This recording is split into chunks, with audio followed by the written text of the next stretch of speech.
Hello everyone, my name is John. I'm the digital pastor at The Ridge, and we are in the final week of our At the Movies series, which means that we are in the final week of the series that we have been revisiting, How to Love Your Life. We can't have At the Movies on YouTube, and so we picked this series from 2022 to re-air that really focuses on how adjusting our pace of life can lead to truly loving it. Now, for those of you who are watching for the first time, maybe you're trying to get a feel for what an average weekend service at the Ridge looks like, I want to invite you, check out our Relationships on Purpose series. You can find that in the show notes. It's going to give you a really good example of what you would experience on an average service. But if you've been watching for a few weeks and you're ready to get connected with us here at the Ridge, I want to invite you to just send a text. Send us a text. You'll get a short form back that will help you get our newsletter, ask questions, find resources for things like mental health, parenting, what we have for your kids, and a lot more. Now, as you're doing that, let's continue week 5 of How to Love Your Life.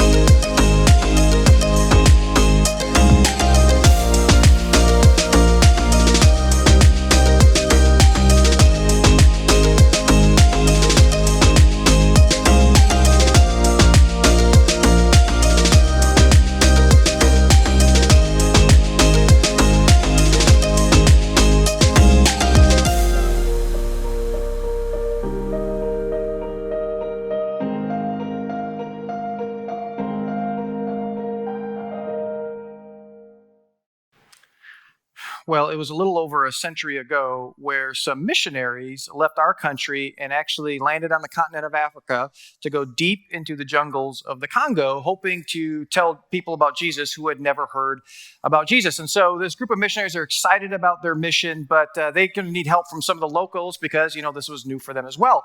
And so they hired some guides and some porters to help them not only just kind of navigate where to go, but also to help them with all the supplies that they had to carry. And so they're excited about this. In the first few days with the locals, it was going great and things were going great. But after a few days, things changed. And the missionaries became very frustrated with the locals who they paid to help them, and because they weren't going fast enough. And so they just kept pushing them. Hey, we got to go faster. We got to go faster. Come on, we got to move. We got to move if we're gonna do this. But the more they pushed, the more the locals pushed back until it got to the point where one day the guides and the porters woke up and they just refused to move altogether. And the missionaries just kept pushing them and said, come on, we got to go. But they wouldn't move. And finally, through a translator, the missionaries asked, why won't you move? And here's what they said. We're moving too fast. We need to stop so our souls can catch up with our bodies. Now, I don't know about you, I just love that line. We need to let our souls catch up with our bodies. And I think the reason why I love that is I think for most of us, we can relate to that in some way. I know personally I can. There's times where you go through life and it just feels like life is just moving so fast and you're just kind of going and you're doing and accomplishing and getting things done. And I love to do that, honestly. I love to accomplish and I love to do, but there are just times where just inside I feel so hollow and empty, where I just feel like, I've left my soul behind somewhere and I'm just hoping it just kind of catches up with my body. And I think for many of us, we can relate to that very thing just based on the feedback and the response we've gotten as we've gone through this series. So over the course of our How to Love Your Life series, we are actually looking at the life of Jesus because he lived a certain way. And we were created to actually live the way that Jesus lived his life. And the way that Jesus lived his life, and we've been saying this throughout the series, is that the way of Jesus was slow and productive. It was slow. Even though Jesus had more demands on him than anyone else did, he was never in a hurry. Yet, he accomplished more than any person in human history, all at the same time. And every time I say Jesus was slow and productive, I don't know about you, but there's just something in me that just has a really hard time with that.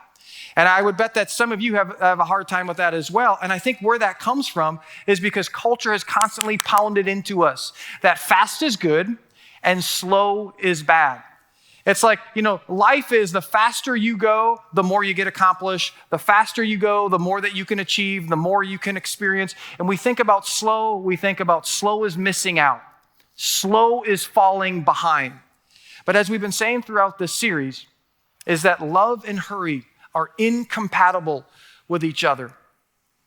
Some of us, we are living our life at such a fast pace, and we don't even realize this, but we are actually withholding love from those that matter most to us because we don't have the time that love requires.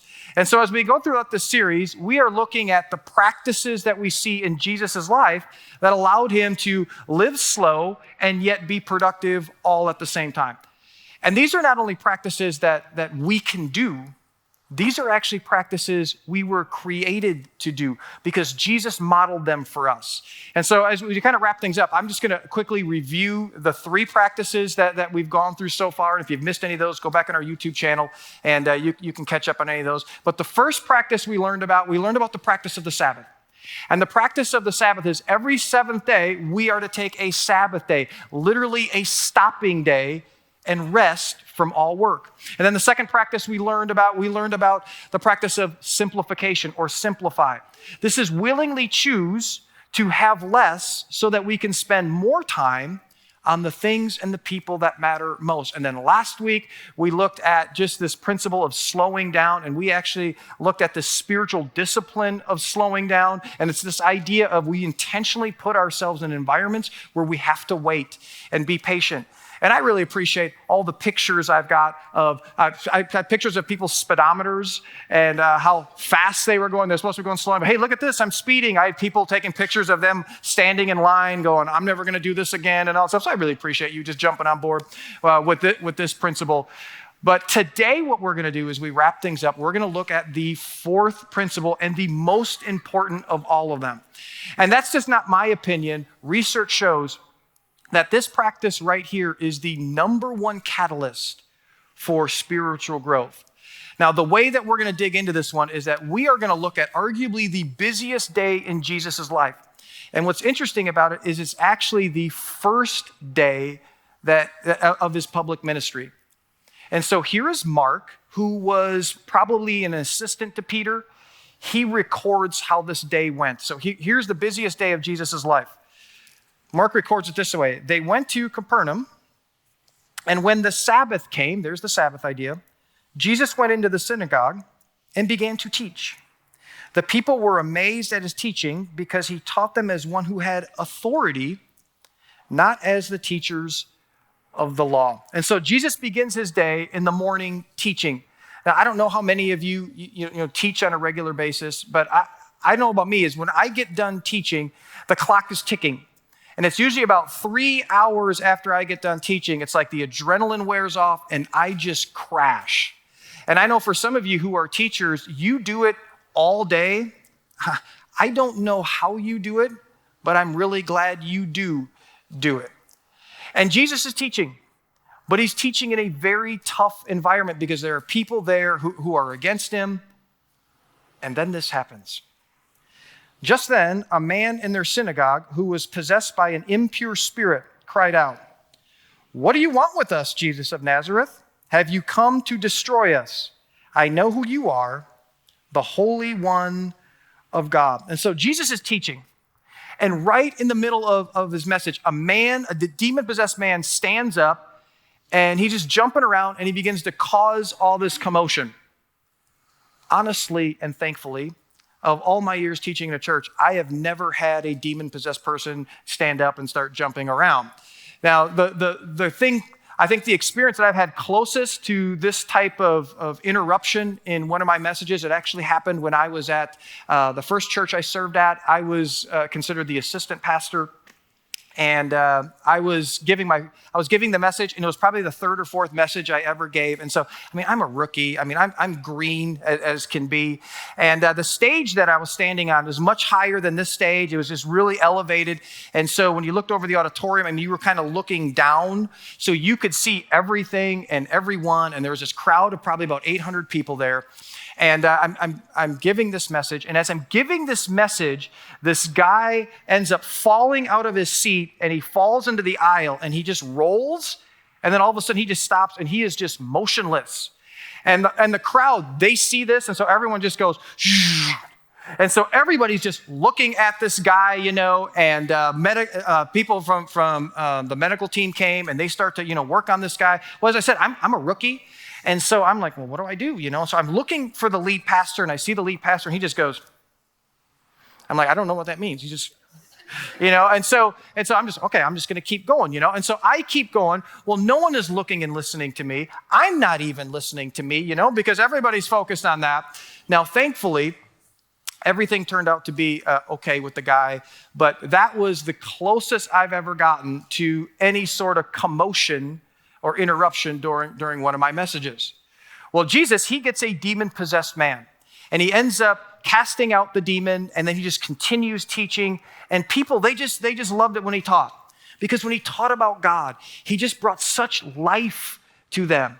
And so they just want him to keep going. And as he keeps going, they're texting their friends. He's like, you need to come and see this guy. This guy is incredible. He's trending all over social media. His reputation just spread across the region. Once again, something else I've never experienced when it comes to teaching as well. Well, Jesus is finally done. He's taught all day. And he leaves the synagogue and he is going to go over to Peter's house because Peter's house is located very close to the synagogue. And he's just hoping to go to Peter's house, have some dinner, recharge, have some me time, and just kind of settle in for the night.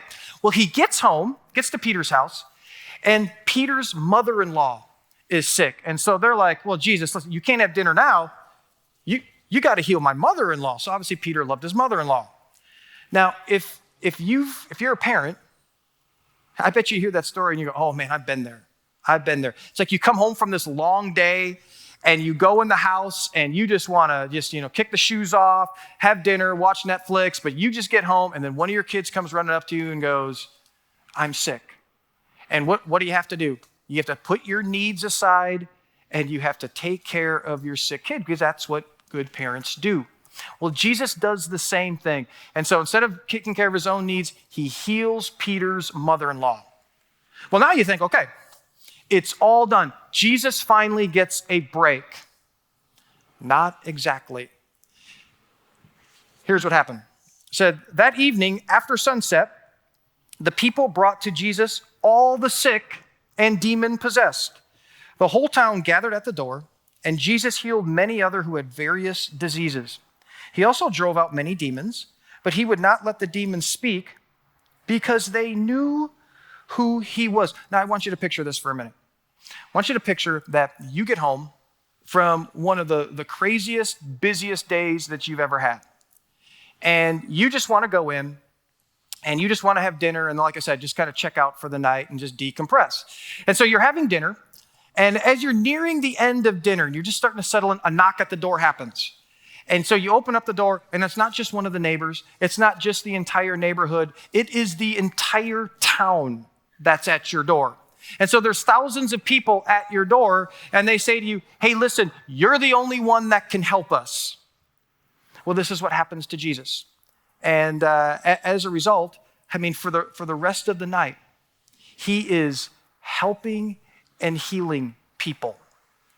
What a crazy day that is. You just ever have a day like that where it just seems like it's just kind of just nonstop. It just keeps going, just keep going, just keep going, just keep going. I bet you would say, yeah, almost all the time. Well, let me ask you this. What do you do to just recharge from that on a regular basis? Better question. What did Jesus do in a situation like that? Mark tells us what he did. It says this, very early in the morning, while it was still dark. And so Jesus gets just a couple hours of sleep after this really, really long day. While it was still dark, Jesus got up, left the house, and went off to a solitary place where he prayed. Solitary place literally means a quiet place. So what did Jesus do? Jesus intentionally removed himself from the busyness and the craziness of life, and he went to a solitary place, a quiet place, where he could have quiet time with God. And we see this time and time again from Jesus. We see this every day that is recorded in the Gospels, that what he would do is, this was his practice, that he would get up, no matter how crazy the day was before, no matter how uncrazy the day was before, what he would do is that he would get up, he would go to a solitary place, and then there he would spend alone time or quiet time with his heavenly Father. This was the practice that he modeled for us time and time again. Now, he just didn't do it. As we read through just the Gospels of Jesus, we see that he had his disciples do the very same thing. There was one time where his disciples were with him, and they were really busy, so much so that they didn't even have lunch. I bet all of us have had a day where we just got so busy we forgot to eat. And really great things are happening. But they get to the end of this day, and look what he has them do. Then, because so many people were coming out and going, that they didn't even have a chance to eat. And so they're a good busy. Business is booming, so to speak. He said to them, come with me, buy yourselves to a what? Quiet place, and get some rest. So they went away by themselves in a boat to a solitary place. You see, this was such an important practice of Jesus that when you read the book of Luke, you'll see 9 different times that Jesus did this very thing. Now, when you see one of the writers of scriptures focus on something 9 times, you know that this was important. And this was important, that Jesus was modeling this for us, that we need to be able to step away from the craziness and busyness of life and to go to a quiet place to have quiet time with God. Now, there's actually a biblical word for this. And the word is something you've heard before. It's called solitude, the practice of solitude. Now, let me tell you what solitude is, because this often gets misunderstood. Solitude isn't isolation. Isolation is lonely. When you think of solitude in that way, it's like, we do whatever we can do and not spend time with God. Isolation is when, we're tired, and as a result, we just kind of remove ourselves from everything, and it's not a healthy way of removing ourselves or escaping from just the busyness and crazy of life. That's not what solitude is. Solitude is very relational.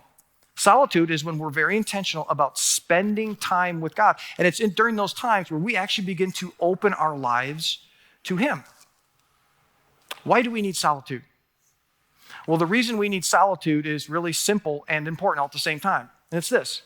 We can't pour from an empty cup.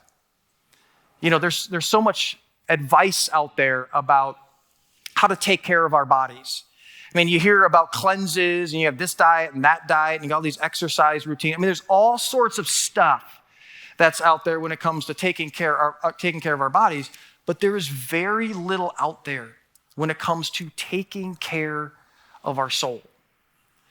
Jesus said this, and we talked a little bit about this in week 1. Jesus said most important things: love God and love people. But do you know what truly loving people requires? Energy. You see, we can't truly love others deeply, when our cup is empty. You see, caring for our soul is what solitude allows us to do. Solitude is when we set time away specifically so we can nourish our soul, so our cups can be filled. But the reality is, the only one that can fill our soul is God. I love what author Henry Nouwen says. He says this. He says, without solitude, it's virtually impossible to live a spiritual life. And you know what? That is so true. Because our relationship with God is very similar to any other relationship that we have. It takes time for that relationship to develop. If I didn't spend any time with my wife, Donna, what would happen to our relationship? Over time, it would just begin to wither and die. And the same thing is true with God, and the same thing is true with our soul. So here's what I want to do with the few minutes I have left.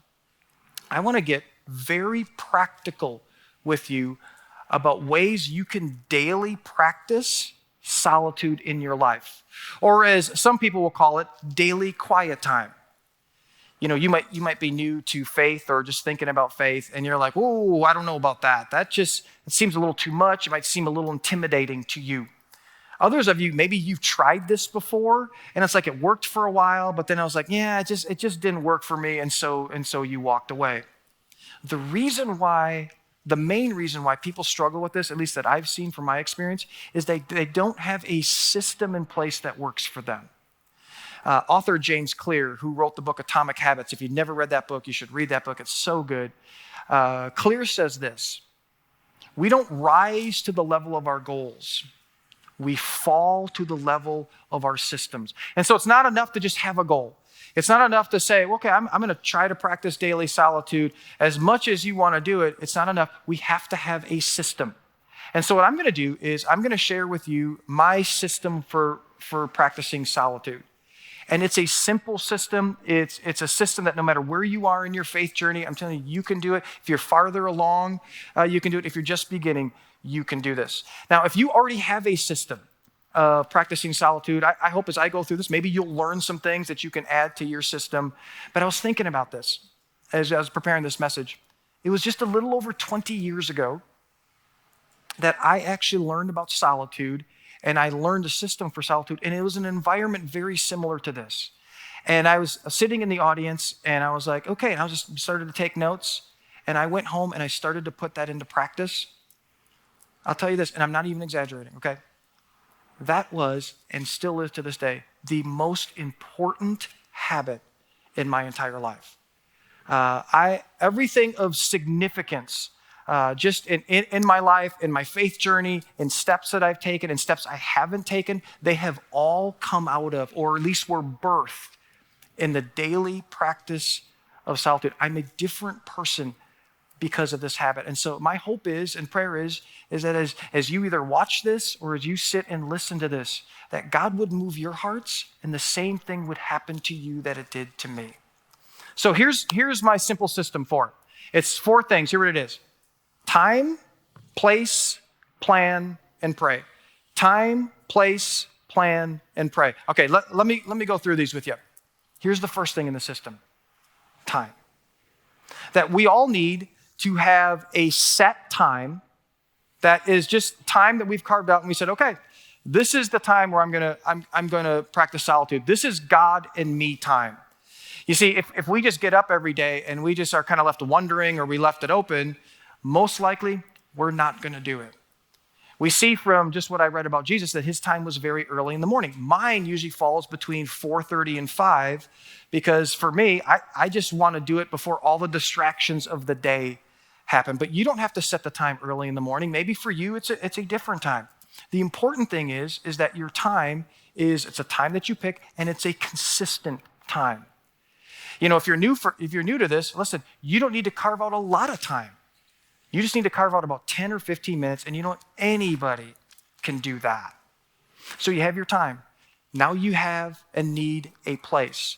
This is where we pick a place, and I'm telling you, as I've learned more about this over time, the place part is the thing we kind of neglect the most, but I'm telling you, picking a specific place is really, really important. And so I'm hoping that you will pick a place, and it'll be your place.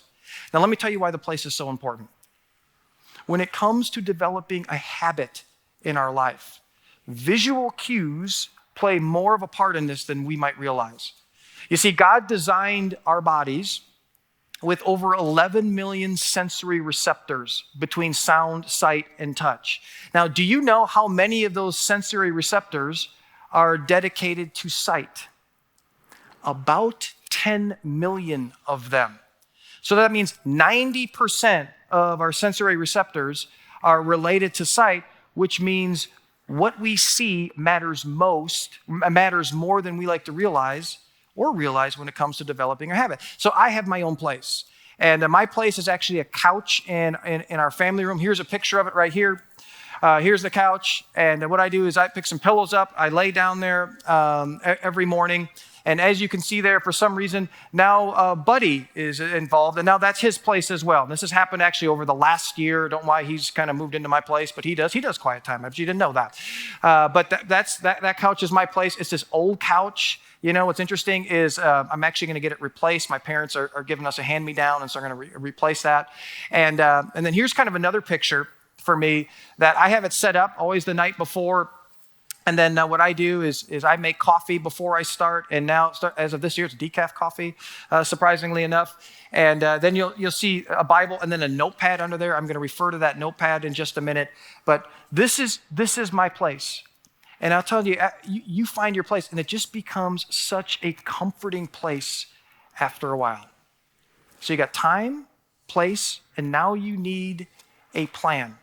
And the reason why you need a plan is because I don't think it's a good idea to just kind of grab a Bible and then you just kind of randomly open up the Bible and you just kind of go like this, and then you go, oh, here's what I'm going to read. But you are a people holy to the Lord your God. Do not cook a young goat in its mother's milk. What? It's like, well, how do I apply that? You know, I mean, what do I do with that? So you don't want to just kind of just randomly be doing things or things like that. You want a plan. Now, let me give you just a few suggestions when it comes to a plan. First, one of the options is you just kind of read a chapter a day. You read a chapter a day and you just look for a verse that stands out, and then just the rest of the day you wrestle with God and go, okay, God, help me to apply this. Help me to apply this. If you're new to Bible reading, I would really encourage you to read one of the Gospels or start reading one of the Gospels, which are the biographies of the life of Jesus, Matthew, Mark, Luke, and John, and just read a chapter of that a day. Now, here's another suggestion.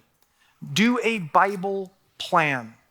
Now, if you haven't already, I want to encourage you to download the free YouVersion app. I mean, this is an incredible app. It's got thousands of Bible plans in it for almost any topic. I mean, dating, marriage, parenting, finances, spiritual growth, anxiety. I mean, you name it, it's got it. And so it was interesting. A couple of months ago, I was going through the YouVersion app with my boys, and we decided to do a student devotion together called Bold Faith. I'm telling you what, I think I got more out of it than them. I mean, it was just really, really good stuff. Another thing that's really great about the YouVersion app is that you can actually do it with friends. You can pick plans and then invite friends to do it with you. And so then you just have some encouragement and some accountability to the whole thing. Now, one more thing about just kind of the plan part of it. One of the things I want to recommend you is that you pick certain Bible translations to read. I'm not going to go into a whole long, Bible translation talk. Trust me, you'll go to sleep. I'll go to sleep even given it. But here's what's important. I would encourage you to read from either the NIV or the NLT. And the reason is because they're modern day language that you can understand. They're very accurate, and they just read really well. We use those translations here. I use them, and so I would encourage you to do just that. So, time, place, plan, final thing, pray. Pray. Now, we overcomplicate this one, but we don't really need to overcomplicate this one. Here's what prayer is. Prayer is just having a conversation with God. Now, I know it's a little different because, you can't see the person that you're having a conversation with, but there's some principles that still fall into place when it comes to prayer. When you pray, when you talk to God, don't use fancy formal language. We see people do this all the time. It's like they're talking to you, then they pray, all of a sudden they kick into a different gear. Oh, most merciful, sovereign Lord. And it's like, what in the world, And almost God might be thinking like, where did my person go, okay? What happened to him? No. Listen, just be you. You see, God wants to just spend time with you just as you are. And when you think about having a conversation, just open up your heart and just be honest with God with what's on your heart. That's what he wants to hear anyways. The other thing is that just like any good conversation, it needs to be a two-way conversation. And so in prayer, there needs to be a time to talk, and there also needs to be a time to listen. And I'll be honest with you, I'm not real great at the listening part. It's still a challenge for me today. But have you ever been in a conversation with someone and they did all the talking and you did none of the talking? I actually went out to lunch with a guy a couple years ago, and the lunch lasted 90 minutes. He talked for 88 of the minutes. And you're wondering, well, Mark, how do you know that? Because as he was talking and I knew that I wouldn't be talking, I took out my phone and I just timed it because that's the only way that I could stay awake during the conversation. I mean, a conversation like that, it is horrible to have. So when it comes to prayer, sure, God wants to hear from us. Yeah, he does. But he also wants us to hear from him. Here's something that hopefully will help you. Here's what I do when it comes to prayer. What I do, you saw in that picture, you saw a notebook. What I do is I just take a notebook out because I'm not the type of guy that can just, sit there and kind of do this whole thing. I mean, my mind's wandering off about, are the Bucks playing tonight and just all that stuff, So my mind's all over the place. And so what I do is I just take a notepad out and I just start writing because you can't write and mind wander all at the same time. So I just write, Dear God, and then I'll write a little bit. Then I put the pen down and I just try to be quiet for a little bit, pick the pen up again, write some more, be quiet, and then I'm done. Now that may not work for you, but just figure out something that works for you based on how you are wired. John Knox was a famous pastor and was a man known for being a man of prayer.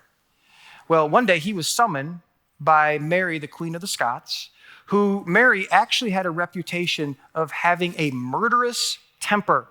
Now, when you think about a reputation of a murderous temper, that's not a good thing, okay? Her reputation was given that way because she was known for executing people on the spot who, when she would meet with them, would say something that she didn't like, or they would tell her what she didn't want to hear, and so she would just take their life. And so he was summoned to meet with her for 10 minutes. And people around John were like, John, I don't know if you should do it. Listen, I don't know if this is a good idea. I mean, your life is at stake. Here's what John said to them. Why do I have to worry about spending 10 minutes with the Queen when today I've already spent an hour with my King? You see, that's what we need if we are really going to not only stand strong in our lives, but also thrive with our lives. And we really need those things. We need to stand strong and we need to thrive, not just for our lives, but that has a ripple effect into our families, into our workplaces, into our neighborhood, and yes, even into our communities. You see, we need to carve out daily time to meet with the King of the universe because he loves you and he really does want to meet with you. So here's what I want to challenge you to do. And the challenge really should be obvious. I want you to put into your own system a system of solitude. And I want you to pick a place, or I want you to pick a time, I want you to pick a place, I want you to pick a plan, and I want you to begin praying. And listen, if you're in a group, invite some people to do it with you. If you have some other faith-building friends that maybe to say, hey, I'm going to do this. Would you do this with me? Just invite some encouragement and accountability into your life. Now, we've created a resource page.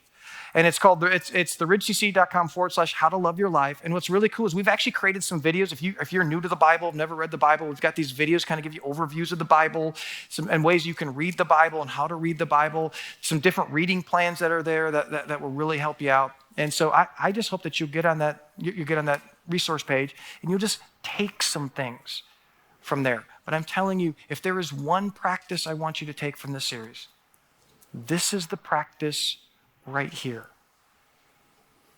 I want to wrap up our series by having us do an exercise together. And what this exercise is going to be, and this is actually an exercise where it's one of those things where we try to put ourselves in a position for God to speak into our lives. Most of us, we don't carve out time to really hear from God. We're going to do this together. And so you're watching online, I want you to do this with us as well. Here's what I'm going to do. I am going to read the words that have been driving our entire series that Jesus said. And then as I read those words, I'm going to stop at certain points and then just allow some silence. And as I allow some silence, I just want you to pray, God, what do you want to say to me? What do you want to say to me? And just be silent. And I'm going to read some more. There's going to be some more silence. Read some more, and there's some more silence. God, what do you want to say? What do you want to say?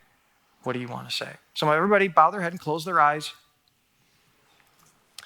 And we're gonna do this together. And I just pray that God just really begins to just speak into your life and speak into your heart as I read these words. Are you tired? Worn out? Burned out on religion?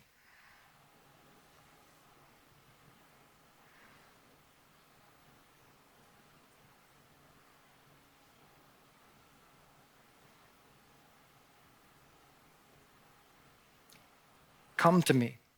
Get away with me, and you'll recover your life.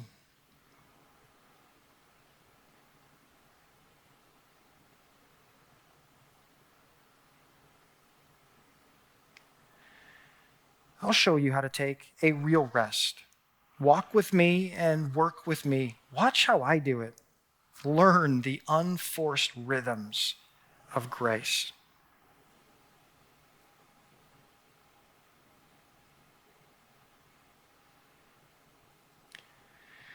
I won't lay anything heavy or ill-fitting on you. Keep company with me, and you'll learn to live freely and lightly.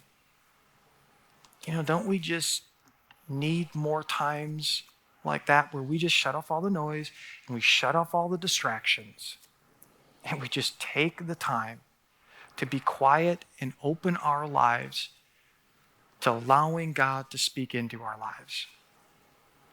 I hope as we've gone through this series, that you will not just return to life as usual. And it's just adding more and going faster and adding more and going faster, adding more. I hope you'll reject that. And instead, what are you going to do? You're going to practice the Sabbath. You're going to simplify some things in your life. You're going to slow down, and then you're going to carve out daily times of solitude with God. And I'm telling you, if you do that, if you follow Jesus by following the life of Jesus, your life will change because you will learn how to truly love your life, because you will learn how to better love the people in your life. Let me pray for us. Father, it is in the stillness that there's something about it that's uncomfortable, but yet there's just something about it that our souls just crave. And it's uncomfortable, but it just feels so good. And so, Father, as we've journeyed throughout this series and we've learned about just the way of Jesus of slow and productive, there's still a part of us that's doubtful about it, but yet at the same time, we want that. So, Father, I would just pray that as we've talked about the solitude, I would pray that if we don't have a system in place, that we would actually do the things necessary to create that time and that place, a plan, and begin praying. Really begin to step out of the craziness of life so you can just fill our cup. And then we can just continue to go. And you can fill out our cup again, and we can empty, and you can fill, and you can empty. It is the rhythm that you have created us to live into. So, Father, would you do that for us? And I know if we take this step that you will show up. And when you show up, we grow, we change. And that's what it's all about, God. So thank you for allowing us to do this. I pray for the courage to take the steps necessary to just buck culture's fast. And we would slow it down so our souls can be at rest, so that we can do more with our lives than we ever thought possible. Because now we're doing it out of a different spot. I pray this in Jesus' name. Amen. Well, thanks for watching and going through this series on how to love your life. My hope is that this will be this launching point for you to really embrace this new pace of your life. Now, next week, we'll be back to our usual programming at The Ridge with a series called Words to Live By. You can find that here on YouTube, or you could try coming to The Ridge in person. We have great coffee, a place called Ridge Kids that your kids will love, and live music that helps us connect with God in a little bit of a different way. So if you haven't had a chance to come in person, next week is a great time to do it. In fact, if you have any more questions, besides the option to connect with us, you can also just click on the What to Expect link in the description. It's going to give you a great heads up about what our in-person services are like. Thank you so much for joining us this week. And may the hope of Jesus be in your home as we bring it to the homes of those around us.